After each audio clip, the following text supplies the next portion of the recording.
Olá, galera. É, Após a Sinfonia de Cigarras, para nossa felicidade, eu volto a gravar mais uma parte dessa aula para vocês.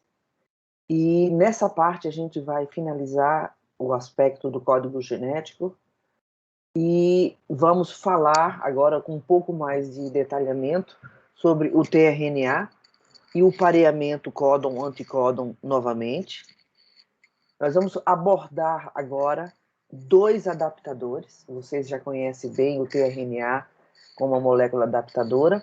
Nós vamos introduzir um outro adaptador que é importante e age em consonância com o tRNA, que é a enzima aminoacil-tRNA sintetase. É a enzima que vai ligar um aminoácido específico a um tRNA específico. Nós vamos falar depois sobre a atividade catalítica e de revisão desta enzima.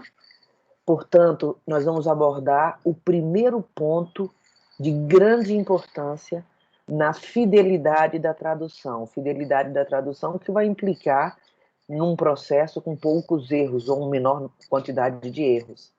E nós vamos trazer também agora, especificamente, o que significa e a importância dessa posição wobble ou pareamento wobble. E eu vou chamar a atenção para que nos livros-textos existe uma tradução que não é muito adequada a essa palavra. Portanto, eu vou usar essa palavra do inglês. Então, começando com a molécula de tRNA, de novo chamando a atenção para aquela interação códon-anticódon, o pareamento códon-anticódon, que tem um aspecto de bastante importância para o nosso processo no momento que a gente está abordando esse final dessa estrutura e importância do tRNA no processo de tradução. Então, os tRNA, de um modo geral, eles apresentam uma estrutura secundária na forma de folha de trevo, uma série de bases modificadas, uma estrutura globular compacta, e eles são pequenos, são de cerca de 73 a 93 bases, portanto, em geral, menor que 100 nucleotídeos. Né? Então, existem vários domínios importantes no tRNA e esses domínios vão ter uma determinada importância, seja no reconhecimento pela enzima aminoacil-tRNA sintetase, seja no pareamento com o códon, seja na porção que vai receber o aminoácido. Nesse slide, eu chamo a atenção porque eu estou mostrando dois tRNAs diferentes que são específicos do aminoácido leucina. Então, se vocês olharem, a sequência de bases é diferente, embora os vários domínios sejam relativamente presentes, mas com sequências e características diferentes. E também vocês observam que tem bases que são metiladas, bases diferentes das bases convencionais encontradas na maioria dos outros ácidos nucleicos, e chamando atenção aqui para o pareamento códon-anticódon novamente. Então, dois tRNAs específicos para um mesmo aminoácido. Nós vamos ver exatamente o contrário num grande número de casos, que é um mesmo aminoácido, um mesmo tRNA, perdão, sendo reconhecido por diferentes códons. A gente vai chegar lá daqui um pouquinho. Então, os tRNAs ligados aos seus aminoácidos é o que a gente tem, é o maior pool dessas duas moléculas, é elas na fase, no contexto de já preparados para a síntese proteica. Então, uma coisa importante é que existe pelo menos um tipo de tRNA específico para cada um dos 20 aminoácidos, mas a gente acabou de ver que tem aminoácido, pode ter mais de um tRNA. Então, o maior pool que a gente tem na célula já é do aminoácido ligado ao seu respectivo tRNA, portanto, pronto para a síntese proteica. O aminoácido livre vai ser ligado ao seu o tRNA livre, perdão, vai ser ligado ao seu aminoácido por meio da atividade desta enzima, que é um ponto importante dessa parte que a gente tem a falar agora, a discutir agora. Para cada aminoácido vai existir uma aminoacil-tRNA sintetase, e importantíssima para a fidelidade do processo de tradução.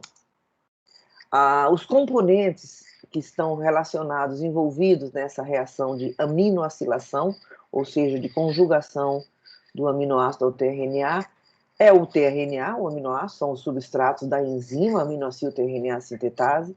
Existem duas classes, mas o que nos interessa aqui é a enzima em si, então eu vou apresentar, acho que o slide que eu vou apresentar refere-se à classe 1, mas pouco importa. E, de novo, o primeiro ponto de importância na fidelidade do processo. A primeira etapa para que eu tenha um tRNA com o seu aminoácido é a ativação do aminoácido. Então, eu vou formar um aminoacil adenilato, na verdade, um aminoácido ligado à molécula de AMP. A segunda etapa é a transferência desse aminoácido para o tRNA e liberação do AMP. Então, como eu falei lá no início sobre um aspecto que a gente vai trazer aqui, é a existência, dentro do contexto do código genético, dentro do contexto da tradução de um código de 4 letras para um código de 20, é a existência de 2 adaptadores que atuam em sequência. A enzima aminoacil-tRNA sintetase liga o aminoácido ao seu tRNA, e o tRNA transportador, que por meio do pareamento de bases entre a sequência do seu anticódon com o códon do mensageiro, vai então transportar esse aminoácido ligado a ele para um determinado códon no mensageiro. Isso tudo vai acontecer no contexto do ribossomo.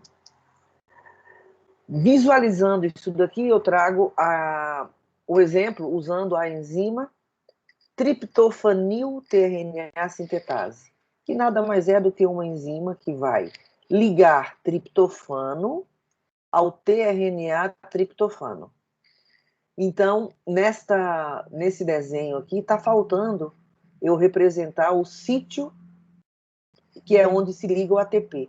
Então, a primeira etapa do processo é a formação de um aminoacil adenilato. Eu tenho aqui a base adenina, um fosfato, né? E ligado ao aminoácido. Isso aqui vai ser ligado ao tRNA. Esta ligação é uma ligação de alta energia, e para que ela ocorra, eu preciso, depois que eu tenho essa formação do aminoácido ativado, a enzima vai clivar o AMP, vai liberar o AMP e conectar o aminoácido ao seu tRNA. Nesse ponto, a gente entende essa definição de 2 adaptadores. O primeiro adaptador é a enzima que conecta o aminoácido correto no tRNA correto. E a segunda etapa de papel adaptador é o tRNA, que tem um papel de trazer este aminoácido ao códon UGG no contexto da síntese proteica. Lembrando que eu tenho o ribossomo aqui trazendo esses componentes da síntese proteica. Então, o resultado líquido da ação desses 2 adaptadores que atuam em sequência é a seleção do triptofano para o códon UGG. Então, o UGG especifica triptofano por conta de 2 adaptadores: a enzima triptofanil-tRNA sintetase e o pareamento anticódon do tRNA triptofano com o códon UGG do mensageiro. Então, essa enzima ela é conectada a essa hipótese do adaptador de Crick, que previa uma molécula adaptadora. Na verdade, a gente pode conceber que, de fato, são 2 adaptadores, a enzima e o tRNA, como eu mostrei no slide anterior. E isso nos leva a uma informação, a uma dedução muito importante, que é o aminoácido que está ligado ao tRNA vai ser inserido, então, lá no contexto do ribossomo, no peptídeo nascente, e isso está baseado especificamente na informação do anticódon e não no reconhecimento do aminoácido. O que a gente quer dizer? Que quando esse aminoácido tRNA é levado lá para o ribossomo para ser inserido, para esse aminoácido ser inserido na proteína, não é esse aminoácido que vai ser reconhecido pelo aparato de síntese proteica, e sim o pareamento códon-anticódon que esse tRNA vai fazer, e por acaso ele está ligado com esse aminoácido. Mais uma pista para vocês conectarem com a importância da enzima na fidelidade do processo. Se a enzima colocar nesse, por exemplo, se a enzima triptofanil tRNA sintetase colocar por um erro, por uma mutação, o aminoácido valina ao invés do triptofano, no nível do ribossomo, onde tiver o códon para triptofano, vai ser colocado valina. Nós vamos ver isso também, explorar um pouquinho isso logo à frente. Então, a base da hipótese do adaptador, então, é que, na verdade, o tRNA ele é um adaptador para o aminoácido. Embora isso já tivesse um pouco concebido com a ideia, com a hipótese do adaptador puramente, agora a gente torna isso uma informação mais completa, porque a gente vê que a informação para eu colocar um determinado aminoácido no contexto da síntese proteica numa determinado códon tem a ver com a interação códon-anticódon. E essa informação de que o anticódon é que determina o aminoácido que vai entrar na síntese proteica, ela foi demonstrada. E a gente vê essa demonstração aqui nesse slide. Então, eu tenho um tRNA de cisteína ligado ao aminoácido cisteína, e o aminoácido cisteína, o tRNA cisteína tem o anticódon ACA, que é reconhecido pelo códon, que vai reconhecer o códon UGU. Então, imagine que isso está pronto, ou seja, numa condição normal, isso daqui leva à adição de cisteína em função do códon UGU. Mas o que eles observaram? Eles fizeram, os pesquisadores conseguiram remover esse grupamento SH, fazer uma dessulfuração, e isso transforma o aminoácido cisteína, já conectado ao tRNA cisteína, no aminoácido alanina. Então, agora, o que a gente produz? Uma situação não normal. A gente produz o aminoácido alanina artificialmente ligado ao tRNA cisteína.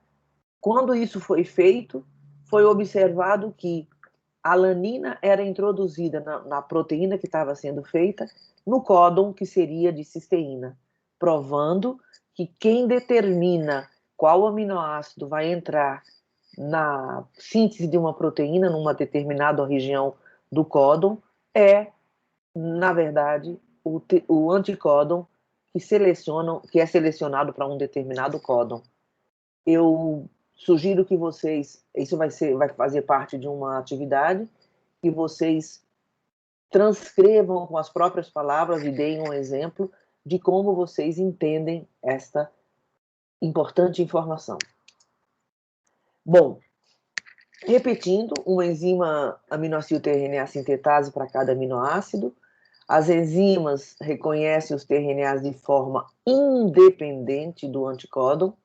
Portanto, não pensem que a enzima vai selecionar o tRNA pelo anticódon, ela vai selecionar o tRNA por elementos dispersos na superfície da molécula, que são reconhecidos pela enzima.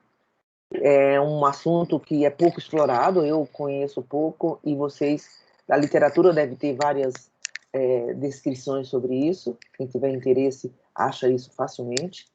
E aqui eu estou mostrando uma enzima que é da classe 1, onde são evidenciados aqui, na região CCA do tRNA, localizado num determinado sítio da enzima, muito próximo a este sítio, a esta terminal CCA do tRNA, tem o sítio de ligação para o aminoácido. Não está sendo mostrado o sítio de ligação para o ATP, tá bom?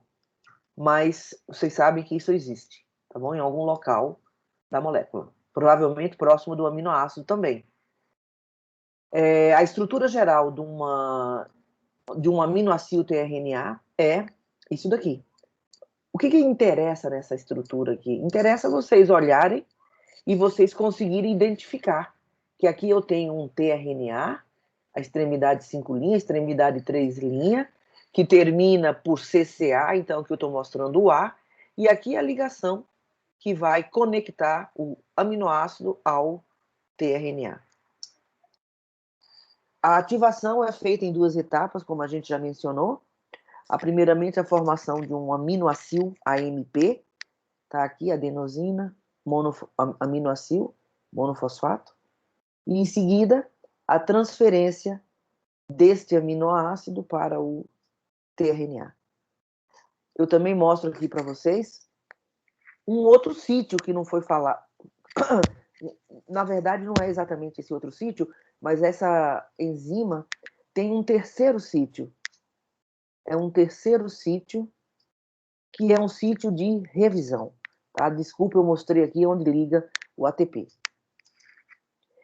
O que essa atividade de revisão faz? Eu estou dando um exemplo conhecido para a enzima isoleucil-tRNA sintetase.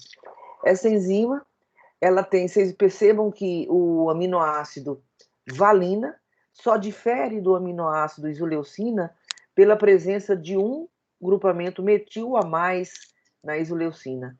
Então, nós estamos mostrando a sintetase da isoleucina. Em cima, um erro que ela pode fazer, que é adicionar valina e produzir o tRNA de isoleucina complexado com o aminoácido valina e não isoleucina. E aqui eu estou mostrando a reação normal. O que acontece após a reação de síntese de aminoacilação ter sido feita?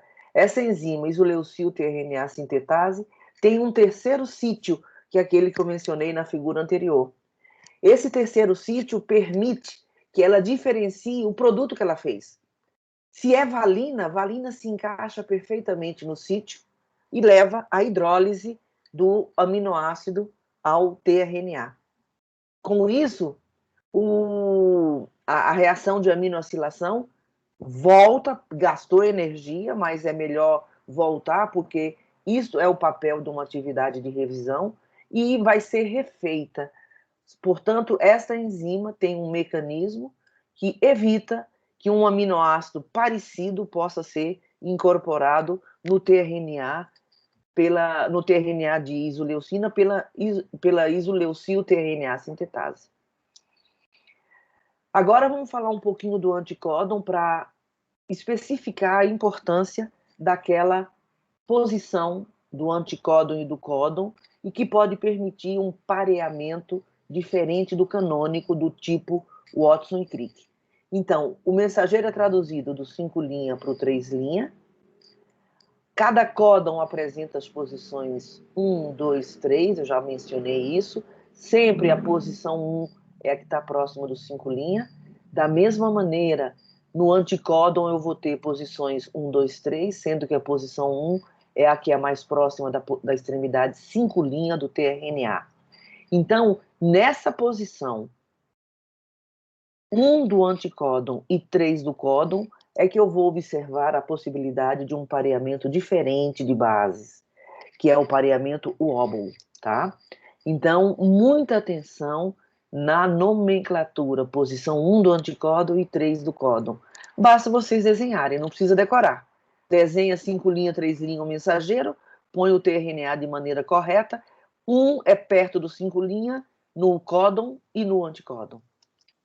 Então, falando sobre isso em particular, agora a gente está falando da hipótese wobble, a gente lembra que o código genético é degenerado, e em alguns casos eu tenho diferentes tRNAs que vão reconhecer os diferentes códons, mas eu mostrei para vocês no início dessa parte 2 tRNAs com um único aminoácido, que era leucina. Mas eu tenho o que eu quero, a hipótese wobble vai nos mostrar exatamente isso daqui. A maioria dos tRNAs reconhece vários códons diferentes. Vamos ver o que é esta tal desta posição wobble, ou este pareamento wobble. Imagina, então, que na posição 5' do anticódon, significa, então, posição 1 do anticódon, eu posso ter qualquer uma dessas bases. Inosina é uma base que é frequente nessa posição 1 do anticódon. É uma enzima comum nos tRNAs. No códon, eu vou ter as bases convencionais, a C, G, U, tá? Na posição 3. O que diz esse pareamento wobble? Ele diz que a posição 5, que a base 5' ou posição 1 do anticódon pode parear com mais de uma base do códon. E isso se dá tanto por pareamento canônico Watson e Crick, como por pareamento que foi denominado wobble. Por exemplo, se eu tiver G na posição 1 do anticódon, eu posso parear no códon U ou C. Veja que isso não vai ser um pareamento errado ou menos estável. É um pareamento diferente, tá? C e A nessa posição 1 vão parear com as bases G e U, convencionais, enquanto que U na posição 1 do anticódon pode parear com A ou G, e isoleucina com qualquer um dos três, exceto G. Tá? E isso foi previsto por Crick. Hoje isso é confirmado. Ele sugeriu que a base da extremidade 5' do anticódon não tem requisito de pareamento tão estritos quanto os outros dois pares, permitindo-lhe formar ligações de hidrogênio com várias bases na extremidade 3' do códon. Quero chamar a atenção que pareamento não tão estrito não tem uma relação de significado com pareamento irrelevante, muito menos errado. Tá? É importante essa distinção. E aqui eu mostro mais ou menos a mesma informação daquela figura. Como é que ocorre esse pareamento diferente? Isso tem uma questão estrutural que foi bastante discutida e trabalhada num artigo do Crick de 1966. Se vocês quiserem olhar, tem a referência logo a seguir, e é um artigo que traz uma série de imagens, de estruturas observadas. E a conclusão disso é que existe uma distorção na terceira base, e é essa distorção estrutural que permite que outros tipos de interação, de ligações de hidrogênio possam ocorrer. Então, somente na terceira posição existem bases que podem parear com mais de uma base. Por exemplo, o U pode parear com A ou G, ou I pode parear com U, C e A. Outro aspecto decorrente disso daí é a economia no repertório de tRNAs, graças a esse pareamento wobble. Um mesmo tRNA pode reconhecer mais de um códon, como, por exemplo, se vocês interpretarem essa figura, é a mesma informação, só que mostrando em posição diferente. A posição 1 aqui, em vermelho ou em roxo, sei lá, está mostrado aqui. As possíveis bases. A posição 3 aqui, está mostrado aqui as possíveis bases. Então, aqui eu estou me referindo ao códon, perdão, não preciso escrever, e aqui eu estou me referindo ao anticódon, tá? Então, se vocês interpretam essa figura, vocês vão ver perfeitamente que um mesmo tRNA pode reconhecer dois códons diferentes. E esses dois códons provavelmente codificam o mesmo aminoácido. Mais uma outra reforço, repetindo, é que esse pareamento denominado wobble não representa um pareamento errado ou impreciso. Por favor, vocês vão ler em muitos livros-textos e em muitos sites de internet que é um pareamento errado ou um pareamento oscilante, um pareamento que não é estável. Esta tradução não é correta, tá? O wobble para nós, eu vou falar o wobble o tempo inteiro, é simplesmente um padrão de pareamento diferente do Watson-Crick, tá? A consequência é economia de tRNA, mais de um códon para um mesmo aminoácido e um mesmo tRNA para vários códons. Aqui está representado os pareamentos de base, propriamente dito, padrão, tá? Citosina, guanina, uracila, adenina, Um pareamento UOBO do tipo GU, aqui. Um pareamento 2-tiuracil, pareia somente com A. E um pareamento de inosina, que são vários tipos de pareamentos possíveis. Citosina com inosina, uracila com inosina e adenina com inosina. Tá? Essa referência que eu falei para vocês, que vocês podem ver umas estruturas que facilitam entender esse pareamento códon-anticódon do tipo OBO e várias outras referências importantes no contexto do que foi mostrado nessa apresentação. Obrigada.